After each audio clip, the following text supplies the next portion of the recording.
이제 세 번째 3교시 수업 진행하도록 하겠습니다. 자, 네 번째 이제 인과적 분석과 연구 설계 유형, 실험적 연구 설계에 관한 사례들을 좀 보게 될 겁니다. 교재 여러분들이 보시고 있는 교재 158페이지부터 시작인데요. 이 실험은 이제 도표를 보시면 쉽게 이해를 하실 수 있습니다. 그다음에 이제 이런 실험들이 실제 이제 사회복지 연구에서 현장에서, 그다음에 여러분들이 근무하시고 계시는 사회복지 현장에서 아니면 직장에서 사전 사후 검사를 어떻게 나오는지, 독립변수에 의해서 종속변수가 어떻게 영향을 미치는지, 아니면 가정에서 나의 행동에 의해서 아이들의 생활이 어떻게 바뀌는지, 아빠와 엄마와의 관계에 있어서 아이들의 생활이 아니면 태도가 어떻게 바뀌는지, 이런 것들을 알아보실 때, 쉽게 알아보실 수 있을 때 만들어 볼 수 있는 실험 사례들입니다. 그래서 하나씩 차분히 설명을 같이 한번 공부를 하고요. 일상에서도 한번 적용을 해서 아이들한테 적용해 보시다면 아주 좋은 일이고요. 나쁜 걸로 알아보려고 하지 마시고요. 좋은 걸로 엄마의 변화에 아이들이 어떻게 반응하는지 그런 것들을 알아보실 때 아주 좋은 어떤 표본이 될 겁니다. 그래서 한번 같이 보도록 하겠습니다. 실험적 연구 설계, 연구의 목적이 만약에 인과적 분석이라면 다른 어떤 종류의 연구 설계보다도 우수한 것, 그게 바로 실험적 연구 설계다라는 이야기들을 하고 있습니다. 많이 사용을 하고 있고요. 일상에서도 늘 편안하게 사용할 수 있죠. 그래서 실험은 독립변수가 종속변수에 미치는 영향을 평가하기 위해서 독립변수가 의도적으로 조작될 수 있도록 만든 통제된 행동계획이다. 루엔이라는 연구자가 이야기를 했습니다. 그래서 실험은 다른 게 아니라 독립변수가 종속변수에 영향을 미칠 수 있는지를 확인하기 위해서 독립변수를 의도적으로 조작하는 거예요. 그래서 이게 바로 이러한 행동계획이 바로 실험이다라는 이야기를 하고 있습니다. 그래서 자, 인과관계가 성립되려면 세 가지 조건이 뭐냐? 실험자는 시간적으로 분명히 종속변수 앞에 오게 해야 된다는 거예요. 독립변수의 도입과 조작을 통제하고 시간적으로 분명히 종속변수보다 독립변수가 앞에 오도록 한다. 두 번째, 실험의 특징의 통제는 연구자가 독립변수와 종속변수 사이의 연관성이나 상관관계를 분명하게 보고하도록 해야 된다라는 겁니다. 할 수 있도록 만들 수 있어야 된다라는 겁니다. 세 번째, 실험적 방법에 대한 통제를 통해서 연구자는 제3의 변수가 영향을 받는 것을 중립화하거나 그렇지 않다라는 것들을 설명할 수 있도록 효과적으로 제3의 변수의 영향을 제거해야 되는 것. 이게 바로 실험이다. 실험에서 이야기하는 통제라고 합니다. 자, 원시 실험 설계는 이런 겁니다. 여러 가지 검사 방법이 있는데요. 첫 번째, 교재에서 잠깐 보시는 것처럼, 자, 첫 번째 원시 실험 설계, 그 다음에 두 번째 실험 설계, 세 번째 유사 실험 설계, 이렇게 세 가지 정도로 설명을 드리고요. 그 실험 설계 중에서 원시 실험 설계는 첫 번째 1회봉사 사례 연구. X는 이제 앞으로 설명될 X는 개입이나 자극의 도입, O는 관찰, 중속변수의 측정을 하는 건데요. 1회봉사는 첫 번째 개입하고 관찰하는 겁니다. 한 번만. 이게 바로 1회봉사 수준이고요. 그래서 노인의 정신건강 향상 프로그램을 시행한 후에 결과 측정한다. 프로그램 도입 이전보다 높아졌는지, 참가하지 않은 다른 사람들과 정신건강이 개선되었는지 확인할 방법이 없어요. 추천할 만한 실험 설계 방법은 아닙니다. 그래서 원시 실험 설계라고 이야기를 하는 거고요. 개입하거나 실험을 한번 하고 그냥 막연히 관찰하는 거기 때문에 개입 전에 어떤 일이 있었는지, 어떤 변화가 있었는지, 어떤 상태였는지를 알 수 있는 방법이 없습니다. 그 다음에 실험에 참가하지 않은 사람들은 어떤 변화가 있는지 알 수 없죠. 그래서 아주 초창기에 아주 원시적인 방법을 했던, 그래서 원시 실험 설계라고 하는 것 중에 하나로 들어가고요. 또 하나, 두 번째는 1회봉사 사례 연구는 그렇게 진행이 되는 거예요. 두 번째가 단일 집단 사전 사후 검사 설계입니다. 똑같은 집단에 대해서 처치 이전에, 개입 이전에 조사를 한번 하고 개입 후에 한번 두 번째 조사를 합니다. 사전 사후 검사를 하는 겁니다. 이렇게 도식으로 표현을 하고요. 두 변수 사이에 상관관계를 평가할 수 있습니다. 독립변수와 중성변수의 시간의 순서도 통제하죠. 독립변수가 되는지 첫 번째 변화와 두 번째 변화에 들어가 있는 이 통제가 이게 독립변수가 될 수 있는지를 설명할 수 있죠. 시간도 통제할 수 있죠. 전에 했고 후에 한 거니 후에 조사를 한 거니까요. 그다음에 독립변수의 다른 요인들, 우연한 사건이나 아까 이야기한 그런 것들에 대한 변화를 통제할 수 없습니다.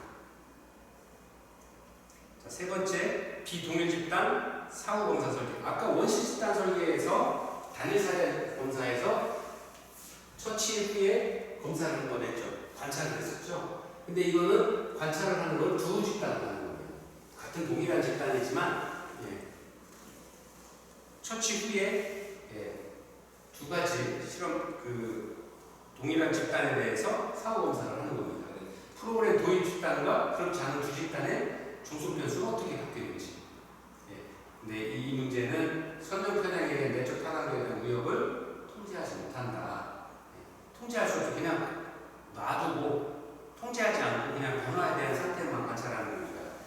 문제에 대한 개입을 하고서 개입을 했던 집단에 대해서 아니면 그냥 막연히 두 집단을 관찰하는 거기 때문에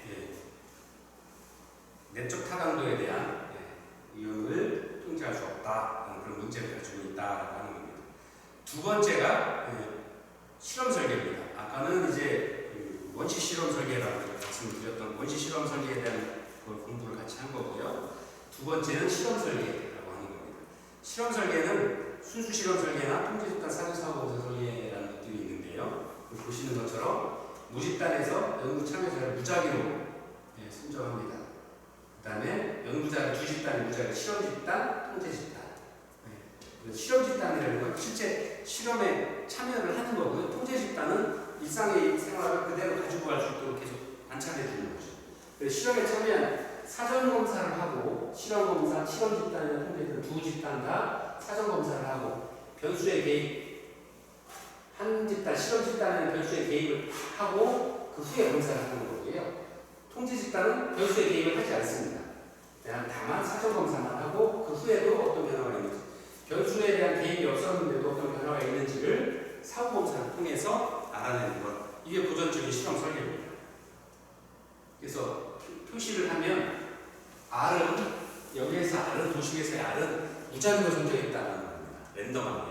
그래서 아까 말씀드린 대로 실험 설계에서 실험 집단 실험을 통해서 사전에 사후에 어떻게 바뀌었는지 통제 집단은 랜덤하게 뽑았습니다만 사전 검사하고 독립변수의 영향을 거치지 않고 그 후에 어떤 두 번째 변화가 어떻게 일어나는지를 도식으로 표현하는 방법입니다. 그래서 이런 것들이 검사, 재검사가 가지는 내적 타당도가 위협이 문제가 될 수 있다. 왜? 첫 번째 검사하고 두 번째 검사를 했으니까 타당도에 대한 위협이 존재하긴 합니다. 그래서 사전 검사 시행이 치료 효과에 영향을 미칠 수도 있기 때문에 또는 사후 검사의 반응을 왜곡시킬 수도 있기 때문에 내적 타당도의 위협이 존재하는 실험 설계다. 두 번째, 통제 집단 사후 검사 설계라고 하는 겁니다. 그래서 사후 검사에서 나타나는 차이는 독립변수의 인과적인 영향을 반영한다라는 추론을 할 수 있도록 하는데요. 자, 통제 랜덤하게 뽑은 집단에서 하나는 실험 집단으로 실험을 통해서 결과를 보고요. 한 집단은 독립변수의 영향에 실험을 하지 않고 그냥 그대로 통제 집단으로서 나와서 관찰을 하는 겁니다. 그래서 통제 집단에 대한 사후 검사 설계, 실험에 독립변수의 영향을 미친 실험 집단과 그렇지 않은 집단에 대해서 조사를, 연구 관찰을 통해서 검사를 하는 설계인데요. 이렇게 표현이 될 수 있고요. 실험 설계 세 번째가 솔로몬 4집단 설계입니다. 랜덤하게 뽑은 네 가지 집단을 선정을 하고요. 그 중에서 사전 검사는 두 집단을 합니다. 사전 검사 두 집단만 하고요. 그 다음에 두 집단은 사전 검사도 하지 않습니다. 사전 검사를 한 두 집단 중에서 독립변수의 실험을 거치고 관찰을 하고 한 집단은 통제 집단으로 매개 독립변수의 영향을 미치지 않고 상태가 변화가 어떤지 그 다음에 나머지 그 두 집단은 사전 검사도 없이 실험 집단의 통제 집단으로 구별을 해서 그 사후의 결과를 관찰하는 겁니다. 그래서 고전적인 실험 설계와 통제 집단 사후 검사 설계를 혼합한 겁니다. 이론은 좋은데 복잡하기 때문에 실제 현장에서는 사용하기가 잘 사용되지 않습니다. 그런 단점을 갖고 있습니다. 세 번째가 이제 유사 실험 설계입니다. 원시 실험 설계, 실험 설계. 세 번째가 이제 실험 설계, 유사 실험 설계인데요. 연구 대상을 무작위로 실험 집단과 통제 집단으로 배당하지 못하는 상황에서는 통제 집단이 전혀 없는 것보다 나을 수 있다는 가정하에서 실험 집단과 유사한 집단을 유사 통제 집단으로 사용함으로써 인과관계 추론에 내적 타당도를 높이는 집단 설계다라는 겁니다. 준실험 설계라고도 하고요. 비동일 통제 집단 설계, 단순 시계열 설계, 다중 시계열 설계 이렇게 설명을 하고 있습니다. 자, 한번 볼까요? 자, 유사 실험 설계 이렇게 표를 보시면 쉽게 이해하실 수 있을 것 같아요. 실험 집단 사전 검사하고 독립해서 실험을 하죠. 그 다음에 관찰합니다. 사후 결과, 사전, 사후 검사를 하게 되는 거죠. 무작위 배정하는 것들을 생각합니다. 왜? 집단을 설정할 수 있는 집단이 아까 잠깐 설명드린 것처럼 연구 대상을 무작위로 실험 집단과 통제도를 배당하지 못하는 경우니까 그래서 무작위 배정을 생략을 하고요. 통제 집단에 대한 사전 사후 검사를 하는 겁니다. 그래서 예를 들어서 가출 청소년의 가정생활 적응력 향상 프로그램의 효과성 검증을 할 때 이렇게 실제 가출 청소년들을 많이 뽑아낼 수는 없잖아요. 그 다음에 우리가 사회문제라고 하는 이야기인데 실제로는 그런 통제 집단으로 실험 집단으로 구별을 해서 랜덤하게 뽑아낼 수 있다는 게 쉽지 않죠. 또 그런 집단이 많지도 않고요. 그래서 그런 경우에 유사 실험 설계를 사용을 하게 되는데요. 이렇게 청소년들에 대한 가출 청소년 생활 적응력, 가정생활 적응력 향상 프로그램들의 효과성 검증을 하는 것들을 교재에 164페이지에 있는 사례를 보듯이 이런 경우들에 있을 때 이렇게 비동일 통제 집단 설계, 유사 실험 설계를 사용하는 게 굉장히 효과적이다라는 말씀을 드리고요. 두 번째가 단순 시계열 설계입니다. 사전 검사 한 번, 두 번, 세 번, 네 번 합니다. 그 다음에 통제, 사전 검사하고 그 다음에 실험하고 그 다음에 사후 검사입니다. 그래서 예를 들어서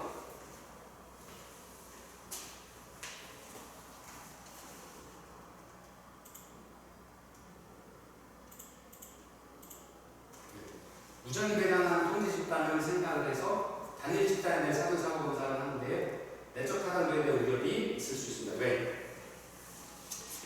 사전 검사는 한 번, 두 번, 세 번, 네 번을 하고 실험을 거치는 거잖아요. 독립변수에 영향을 끼치는 건데 실험을 하는 건데 그 후에 사전 검사를 해서 네 번을 하는 동안에 이렇게 변할 수도 있는 거고요. 아니면 첫 번째 검사를 하고 변화가 일어났을 수도 있다는 거죠. 그냥.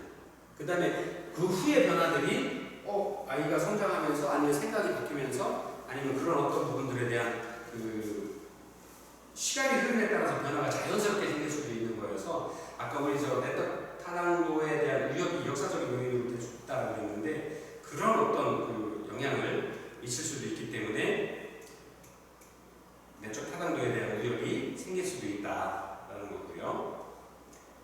두 번째가 이제 다중시계열 설계입니다. 이렇게 이제 두 통제 집단과 실험 집단 두 집단을 선정을 해서 한 집단도 사전 검사를 6번, 그 다음에 실험 거치고 그 후에도 또 계속 관찰을 하는 거죠. 그래서 예를 들어서 만약에 첫 번째 실험, 네 번째 실험을 했을, 네 번째 사전 조사했을 때와 실험 결과를 거치고 일곱 번째 변화가 일어났다 그러면 네 번째 사전 검사했던 것들이 변화가 이 독립 실험에 의한 독립 변수의 영향인지를 알 수 있는 거죠. 근데 이 실험에서의 문제는 시간의 흐름에 따라서 아까 말씀드린 단순 시계열 검사처럼 역사적인 요인이 내적 타당도에 위협이 될 수도 있고 또 하나는 시간의 흐름에 사전 검사가 많이 이루어짐으로써 이런 변화들이 매번 똑같이 일어날 수는 없는 그런 경우들도 생길 수 있다는 겁니다.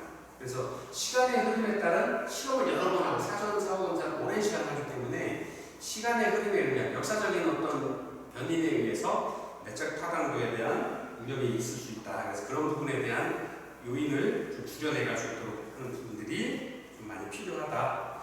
교재 167페이지를 보시면 잘 설명이 되어 있습니다. 첫 번째, 캐럴 와이스에 대한 실험 사례를 있습니다. 예를 들어 한번 같이 보도록 할까요? 코네티컷주에서 고속도로 속도 위반을 단속하는 새로운 방법의 효과를 평가하였다. 연구자는 새로운 단속 방법이 시행되기 전후에 여러 기간 동안 교통사고 사망사고 기록을 수집하였다. 연구자들은 새로운 단속 방법이 도입된 이후에 교통사고 사망사고가 줄어든 것을 확인했으나 이거죠. 고속도로 속도 위반을 단속하는 새로운 방법이 바로 X가 실험이 되겠죠. 그 다음에 그 전에 새로운 단속 방법이 시행되기 전후에 여러 기간 동안 교통사망사고 기록을 수집했다는 게 사전 검사가 되겠죠. 여러 가지 방법, 한 6가지 방법. 그 다음에 교통 단속 프로그램을 시행을 한 거고요. 그 후에 변화를 어떻게 오는지를 본 건데요. 자, 그래서 확인을 새로운 단속 방법이 도입된 이후에 교통사망사고가 줄어든 것을 확인했으나 지난 수년간의 기록이 증가와 감소를 반복하는 유형을 보였기 때문에 교통사망사고의 감소가 새로운 단속 때문인지 아닌지를 확신할 수 없었다. 역사적인 시간의 흐름 때문에 그런 내적 타당도에 대한 우려가 됐다라는 이야기죠. 그래서 연구자는 코네티컷주의 교통사망사고 통계치를 교통법규가 바뀌지 않은 인접주의 시계열 자료와 비교하였다. 코네티컷주에 대한 실험, 인근주에 대한 실험 쭉.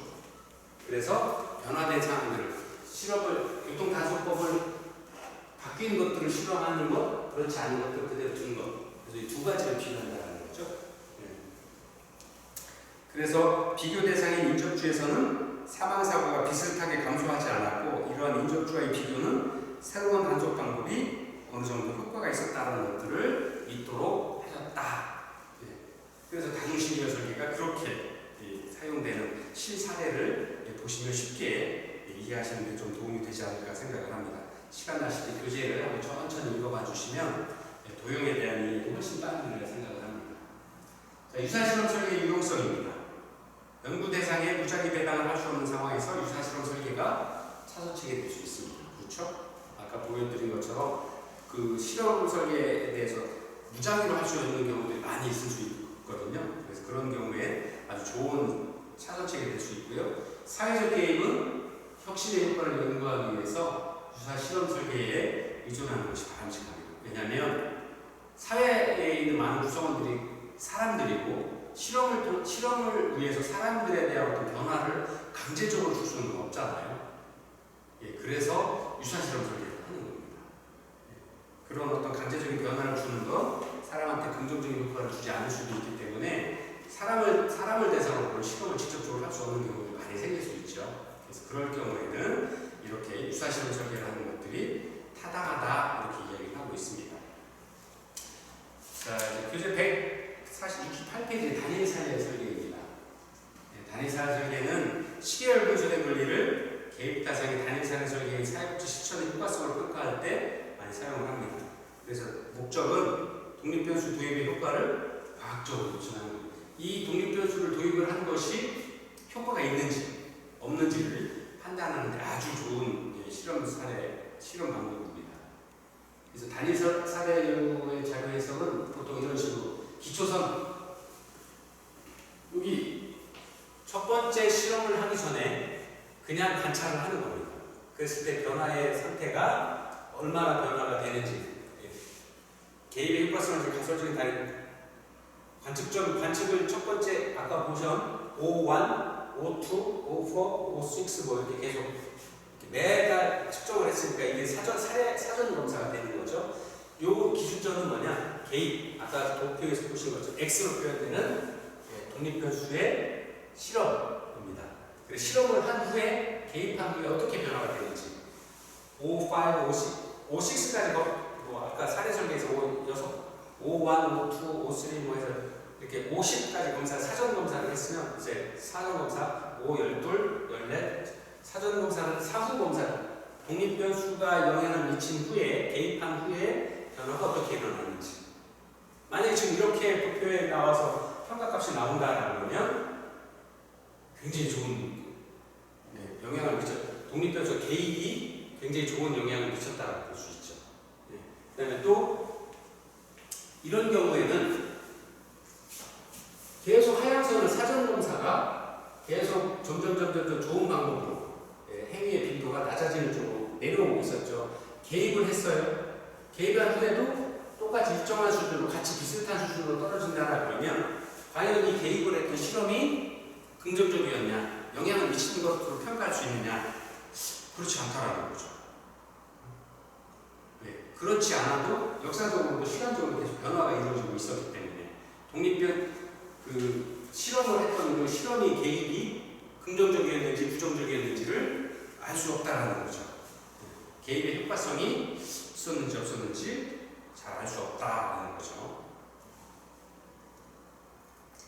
그래서 단일 설계 사례에서의 자료 해석은 이렇게 보통 이제 표기가 될 수 있을 것 같습니다. 첫 번째 기초선, 자존감 수준이나 아니면 규율 위반으로 상담받는 학생 수를 기준으로 봤을 때 규율 위반으로 받는 학생이 점점 많아졌고 실험을 통해서 개입을 통해서 학생 수가 줄어들고 또 자존감의 수준이 낮았던 친구들이 개입을 통해서 점점 올라가고 그 다음에 일정 시간 그냥 두는 거죠. 변화가 있었는지 없었는지. 그래서 그냥 두어보니까 사후에 검사를 해보니 잠깐 있었는데 일정 시간이 지난 후에 다시 지나보니 다시 자존감도 떨어지고 규율 위반으로 하는 학생들도 또 올라왔어요. 그래서 다시 개입을 했어요. 실험을 통해서. 그랬더니 다시 규율 위반을 하는 학생들도 떨어졌고 자존감이 낮아졌던 친구들도 다시 올라가기 시작하더라. 그러면 여기에서 있었던 실험 A와 B 두 번의 실험 이것이 아이들의 규율 위반으로 받는 상담받는 학생 수에 대한 영향을 미쳤는지 자존감 향상에 영향을 미쳤는지를 확실히 알 수 있다는 거죠. 실험을 거쳤더니 규율 위반을 받는 학생이 떨어지고 자존감도 높아지는 반면에 실험을 거치지 않고 그냥 일상생활을 유지했더니 또 떨어지더라. 근데 다시 실험을 해보니 또 떨어지더라. 그럼 지금 하고 있는 이 프로그램 실험은 독립변수는 굉장히 영향이 있더라. 개입에 효과성이 있더라. 독립변수가 종속변수에 영향을 미치더라. 내적 타당도가 높더라. 라고 설명을 할 수 있는 겁니다. 해석을 할 수 있는 거죠. 이러한 실험 방법이 바로 단일 사례 설계 실험 방법이다. 라고 이야기를 하고 있는 겁니다. 그래서 단일 사례 설계에 대한 해석은 아까 그 도표처럼 실험 전, 실험 결과에 대한 데이터들을 인공유연하게 도표로 만들어 놓음으로써 실험이 개입이 유효했는지 유효성이 있는지 없는지를 판단하기 위한 좋은 자료로 사용될 수 있다는 겁니다. 자, 이렇게 해서 선생님들과 실험에 대한 오늘 수업을 다 마쳤습니다. 다음 시간에는 선생님들과 함께 강의실에서 남천항 캠퍼스에서 선생님들을 좀 뵐 수 있도록 희망합니다. 또 그때 가서 또 즐거운 얼굴로 인사드리고 같이 함께 수업을 즐겁게 진행하도록 하겠습니다. 수고 많으셨습니다.